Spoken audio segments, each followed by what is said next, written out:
Hello, YouTube subscribers. Today or tonight, whenever you're watching this, I am doing another horror movie review. Another pre-horror movie review video. Um, whatever. um, on Final Destination 5. 5. We're finally at the fifth freaking movie of the franchise. We made it until tomorrow. Until tomorrow. Till that review. Then, but at this moment, at home, of what we have is, yeah. But basically, Final Destination 5. I really do gotta say, as much as I love this film, love Final Destination 5, I do got some negatives, but not as bad as number 4. Yes, I did have some negatives for number 2, but not as bad as I did for number 4. But there are some negatives, like some nitpicks. Like, okay, the opening, like, as every Final Destination does, it does its opening credits, showing the names of the cast, the studio that's producing it, yada yada yada. Well, it continued the same outlook, the same input of design as they put for that, as the same input as they did for Final Destination 4.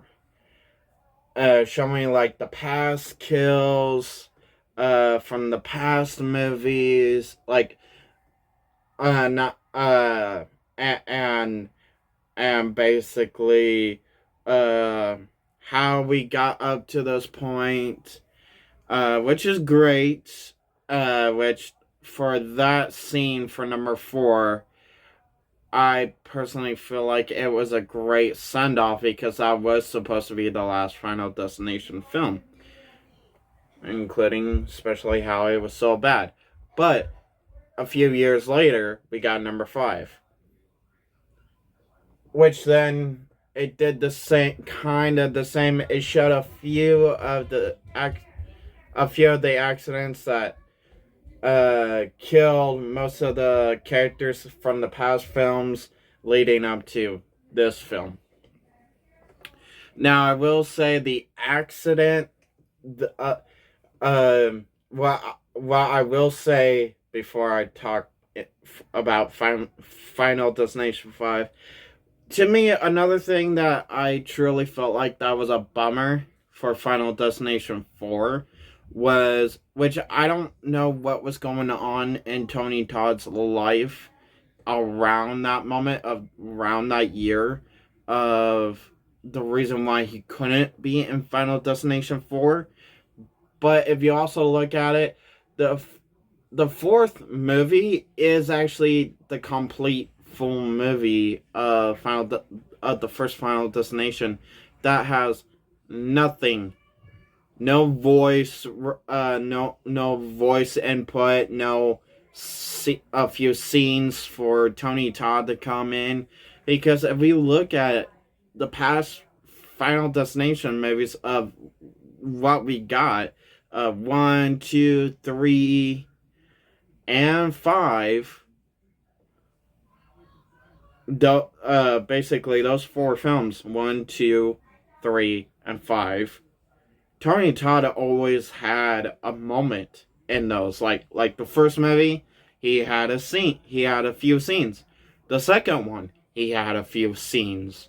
The third one, he really couldn't be in it, but they still allowed his voice to be in it. Like the scene for the statue demon before they got on the roller coaster, the voice for the the voice that they have for the train to announce the next stop and whatever.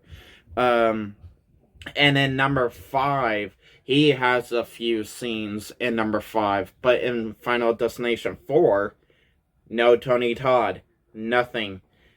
To me, I feel like that's another bad thing about Final Destination 4 is that it didn't also have that key element of what made Final Destination so great is its known character throughout the franchise. Just like also in the newest one, Final Destination 6 also has Tony Todd. Just in time before he passed away in real life. Um, um, but which to me that's also one of my negatives. I mean, like I said, I don't know what he was doing around that time, but for Final Destination 5, I mean, for Final Destination 5, the main accident of the vision that the dude had of what the accident was going to be was a bridge collapse.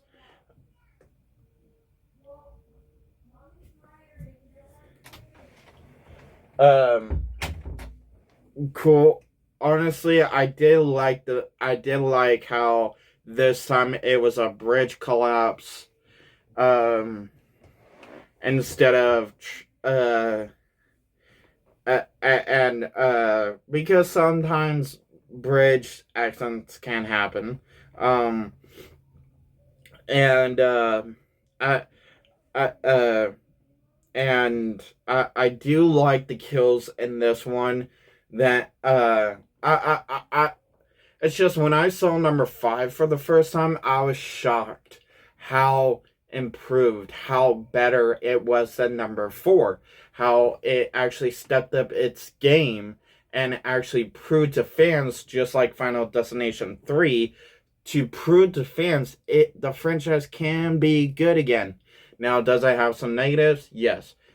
I'm gonna start with my negatives. My negatives are at times it feels like I only caught 2 scenes, but I know a few other fans probably caught more than me that it tried to be 3D, like the part like the where they're showing it like the end of the accident where basically with the truck scene where basically you got the thin pipes going through one guy and then the slice through the other the last our main character before he actually wakes up from the vision, and then uh, basically our the second scene that I felt like that they tried to make 3D was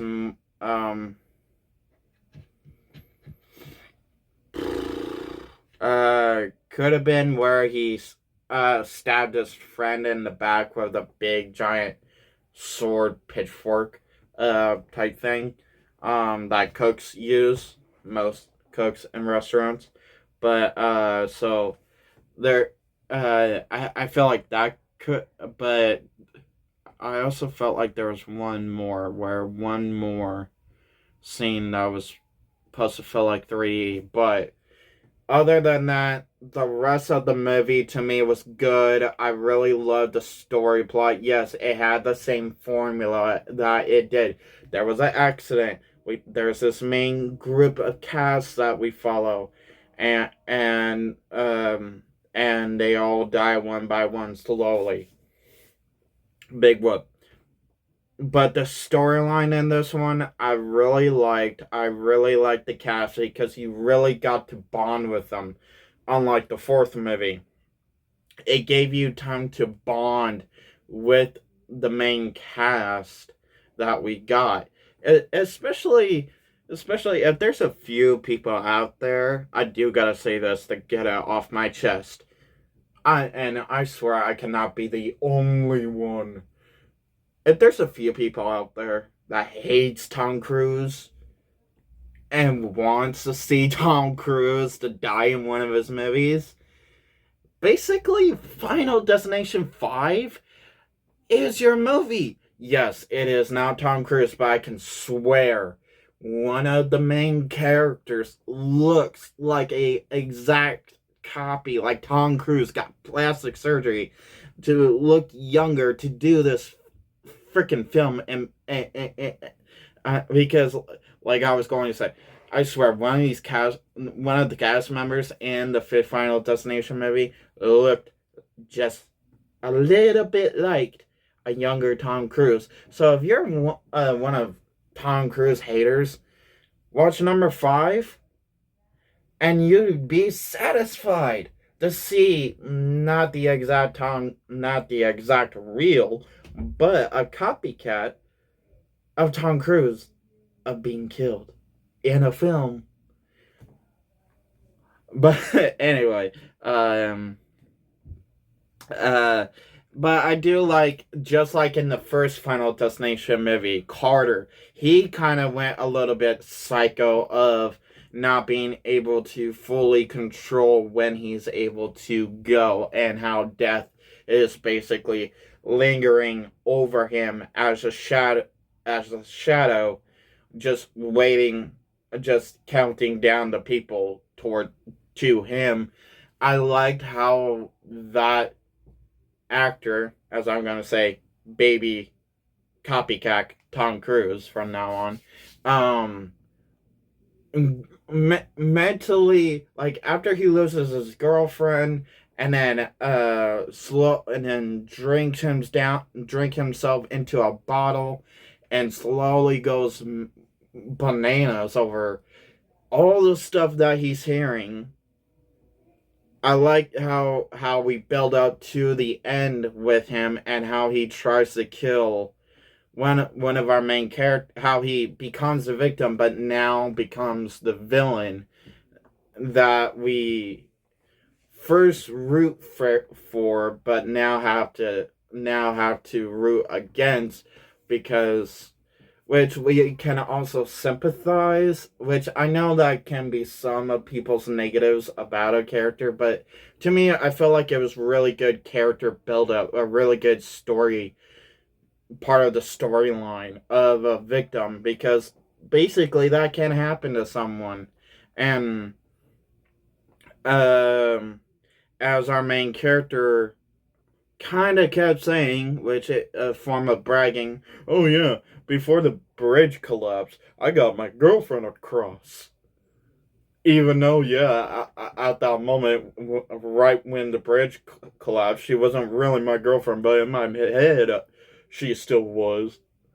So, I mean, and which she only broke up with the main character only because he wanted to chase a dream of his, which was being a head chef, and it ended up being, and the internship that to lead to a head chef was going to be in France. Well, even though she had a plane ticket along with him to go with him, she backed out of the last moment, uh, having doubts of maybe that she could hold him back, which that's understandable.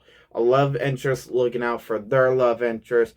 Maybe she goes, and he end up holding him back, loses his dream job because of her. Even though he um and then but as throughout each Final Destination movie, as we learn, there is a way to cheat death. There's a way to get around before you have to go, before your end. In the very first movie, it's basically save the person that's in danger right there and there, and it skips that person, goes to the next person, and then you have to save that person, and it goes around and around as a full circle.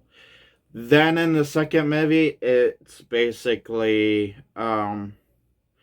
just that, but it there that as they had Tony Todd's character added, there's a step further that you could do to break the chain. Every new life comes with a new death. a new death comes with a life. Freaking annoying and kind of didn't make sense at the end of the second movie, and then in the third movie they basically just rehashed the first movie. You basically save the first person, that person is safe, and then look for the second person that was but in the fourth movie they just quickly rehash quickly, not even worrying about putting in detailed of, even though yes, as Final Destination fans know, but if you are new at the franchise and the fourth one was your first one that you saw, it makes you feel lost. But the fifth movie, it basically even though it does that same thing, uh, uh well, not really same thing. The thing that they have Tony Todd's character say in this one and the fifth one is not to save the person that's um before you, and then the next person would be, if you save that person, it's basically kill someone, you get their life. If you kill that person and you get, and they take your place in death, and, but if you don't kill that person, you don't get their lives and you still die. um and that's the process, which, okay, cool, I guess. Yeah. um But the one thing I always had a problem with the past films and this one is, don't get me wrong, I liked it, the twist. I liked it, the ending of the twist ending of how this all came about. Because technically, if you're looking at this timeline, correct order timeline, as some people like to do with the MCU or the DCEU or whatever. Final Destination 5 is not really supposed to be the fifth one coming after number 4. Even though the movie feels like that in the beginning, after you directly watch number 4. But if you watch number 5 before the very first one, it doesn't feel like number 5. Because if you know that twist ending, if you know that good ending, then you know exactly where it's heading and why it's more better to watch that before the very first one. Even though most of the graphics is outdated, and it came out in 2011, and basically it kind of has bad graphics here and there and CGI blood here and there, but other than that, even though it's still good, like better than the fourth movie, and kind of a bit more higher up than the second movie in my list, but anyway, because the twist ending is that it's a prequel. The ending shows you the exact scene that happens in the very first movie when Alex goes haywire on the plane right after he has that vision, and he screams at everyone to get the hell off. And when the guards are pushing Alex and everybody else that were standing off the plane, and after you see that scene, you know automatically, hey, that's the twist, that's the good ending, that's a really good shocking ending, because it's a twist. You weren't expecting that, because it basically slaps in your face. It basically, it takes before the very first movie. So it's not really number 5. And to me, I think that's a good that was a good way for the director to go, to keep that a surprise, instead of throwing it out there in the public, of letting fans to stay pissed off, like, hey, yeah, we're doing a 5th Final Destination movie, which, hey, even if he did say it was a prequel fans would still look at it as the actual fifth film in the franchise of Final Destination, as some fans still do, even though they now know the twist and it's a prequel. But if you want to watch it release order, it feels like a fifth film, completely straight to end, even though the ending shows that it's a prequel. But if you watch it before the very first movie, then you know exactly where it's heading. It doesn't feel like a fifth film. It more feels like a prequel, a first film, as it's meant to be. Do I have any negatives? No, I really don't have any negatives, other than most of the fake blood of CGI here and there, how it most of the time shows 3D effects when it's not even supposed to be 3D. Which I think still around 2011, 3D was still the hot shit at the time.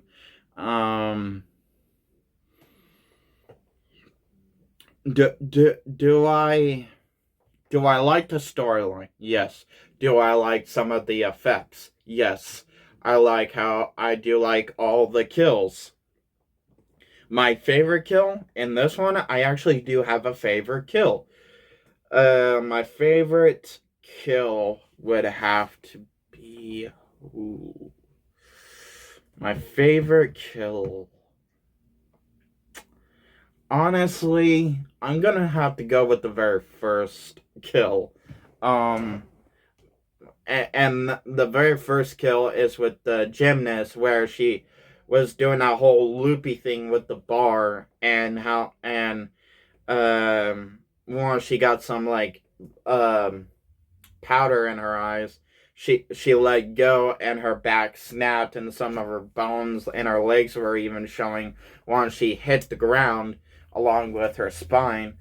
To me, I feel like that's like one of the best kills in the fifth movie of Final Destination 5. I really don't got like okay, maybe like my comedic, the funny type aspect kill in this one would be more the massaging scene kill where he's like, "Oh Buddha, lay off the rice cakes." Boom. After he lands on his body off after the bed breaks, and um to me, I think that scene can be funny in so many ways of that kill. Um, um, Honestly, another good kill that I would also have to say that I did like in Final Destination 5 is the eye surgery scene. It is where she goes to get her eyes lasered so she doesn't have to wear glasses no more.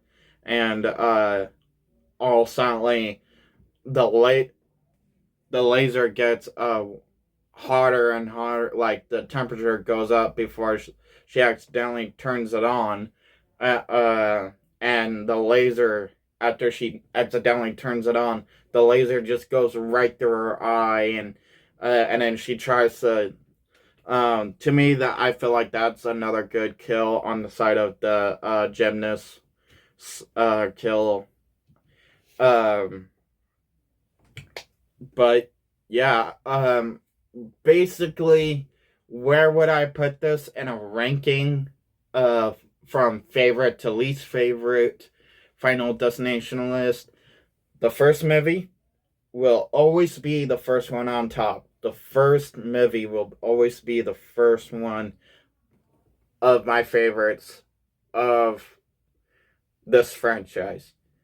Then my second favorite of this franchise is Final Destination is the third movie. The third movie is my second favorite. Then it would go the fifth movie. The fifth movie would directly come after the third movie. And then it would be the second movie directly taking place on the list of after number 5.